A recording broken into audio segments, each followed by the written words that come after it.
Vectors and scalars, main points, important formulas with PDF. Hi friends, in this video we are going to learn the main points and the main formulas in the chapter scalars and vectors. It is very important chapter. It is the main basic chapter in physics. Let's move on to the topic.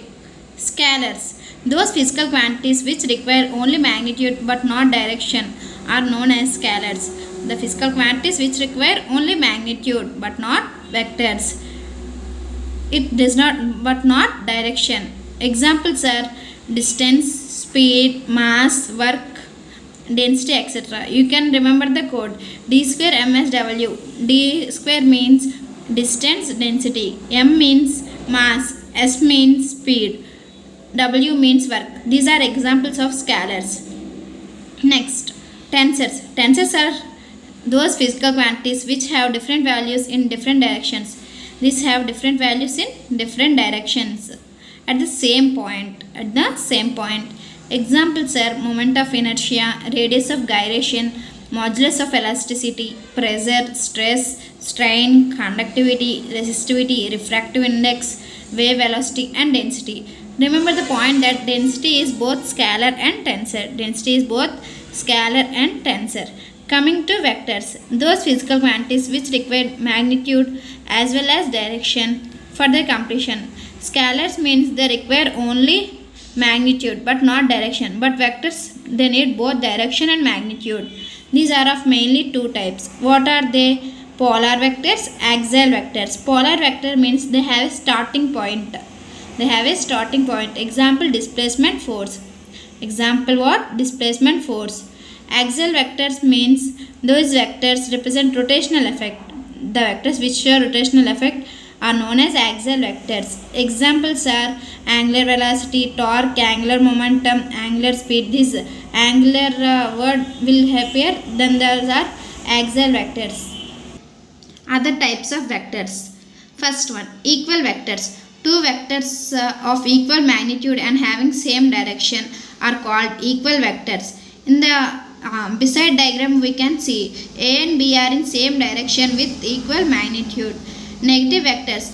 Two vectors of equal magnitude but having opposite direction.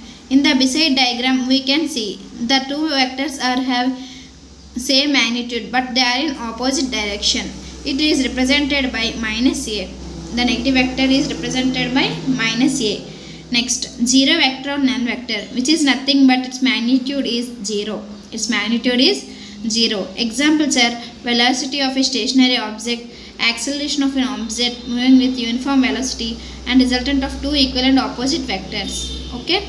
Next, zero vector means magnitude 0. Likewise, unit vector is magnitude unit or 1. It is dimensionless and unitless quantity. Okay. Next, orthogonal unit vectors. The vectors having orthogonal axis. Orthogonal axis which is nothing but x-axis, y-axis and z-axis. These are represented by I cap, j cap and k cap. Next one, co-initial vectors. Vectors having a common point. What? Common initial point. Co means same or common. Initial means initial point. In the name itself it is indicating that they have common initial point. The two vectors have common initial point. Collinear vectors. Vectors having equal or unequal magnitudes but acting along same or parallel lines are called collinear. In the diagram we can see they are parallel and they are having same direction. Next, coplanar. Co means already I said common or same. Planar means plane. Vectors acting on the same plane are called coplanar vectors. Next one, localized vector. A vector whose initial point is fixed. Is called localized vector. Which is not fixed is known as non-localized or free vector. Next, position vector. A vector which gives position of an object with reference to the origin of a coordinate system is called position vector. It is represented by a symbol R. Next, displacement vector. The vector which tells how much and in which direction the vector is changing its position. Displacement vector is a straight line joining initial and final position. The displacement vector for A and B is delta R is equals to R2 minus R1. Delta R is equals to R2 minus R1.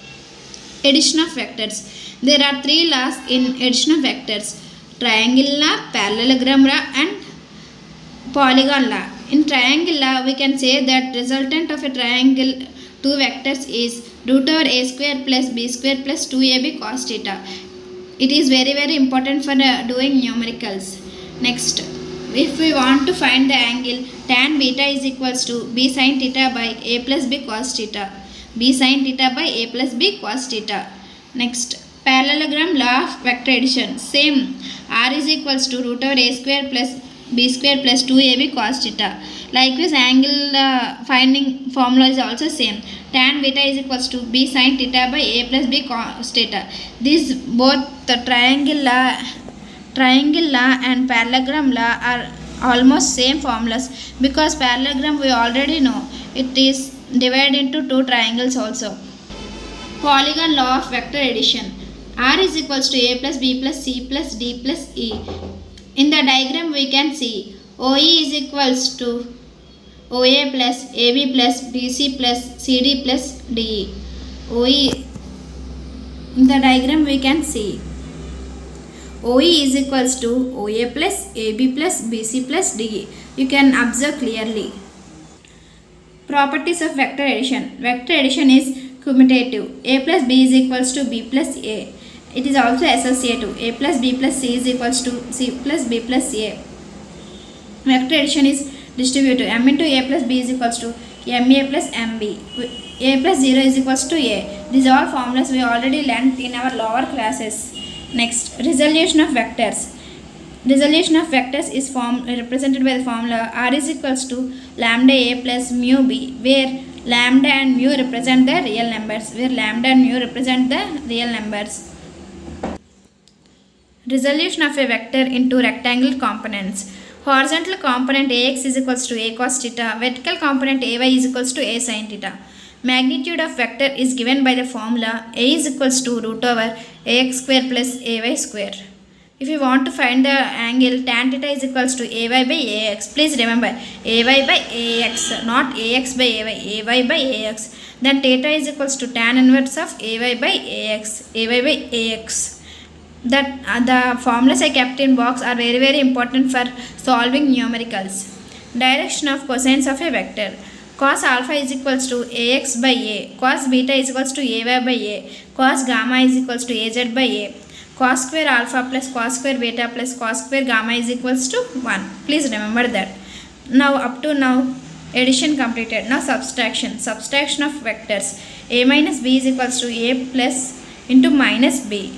Next, multiplication of a vector. It is done by two methods, by a real number, by a scalar. By a real number, when a vector A is multiplied by a real number, then its magnitude becomes n times. By a scalar, if it is multiplied by s, then its magnitude becomes s times. And unit is the product of units of A and s. And the direction remains constant. By a real number and by a scalar, in both direction remains constant. Scalar or dot product of two vectors. The scalar product of two vectors is equal to the product of their magnitudes and the cosine of the smaller angle between them. It is denoted by dot. AB is equals to AB cos theta. The scalar or dot product of two vectors is a scalar. Please remember that. Next, properties of scalar product. Scalar product is commutative. Scalar product is distributive. I already said about the properties. Scalar product of two perpendicular vectors is 0. The main word is perpendicular. Perpendicular means 90 degrees. So AB cos theta, cos 90 is equals to 0. Okay, please remember that. For parallel and anti-parallel, parallel AB is equals to AB and anti-parallel minus AB. Scalar product of a vector with itself is equal to square of its magnitude. Scalar product of what is this? Dot product. We are talking about dot product. In dot product, A into A is equals to A square. Scalar product of orthogonal unit vectors. I already said orthogonal unit vectors I into I, J into J, K into K is equals to 1. I into J, J into K, K into I. With different it is 0. With itself it is 1. Okay. Now coming to cross product. Up to now dot product we have completed. Now cross product. It is nothing but opposite of dot product, that is AB cos theta. Here AB sin theta. Next properties. It is not commutative but dot product is commutative. In both these distributive, both the products are distributive. In dot product perpendicular vectors is 0 but here parallel vectors is 0. Next with itself it is 0 but there with itself A into A dot A is equals to A square in dot product, but A into A is equals to 0. Vector product of orthogonal unit vectors I cap into I cap, j cap into j cap, k cap into k cap is equals to 0. Please remember this. But in dot product it is 1. I cap into j cap will give the remaining axis k cap. J cap into k cap will give I cap. K cap into I cap will give you j cap. Thank you for watching this video. I will give you PDF in the description. It is very clear. If you can't see the words in the video, you can clearly see in the PDF. Thank you for watching. If you like this, please like this video and share to your friends also. It is very important for your friends also. Please subscribe to my channel. Thank you for watching.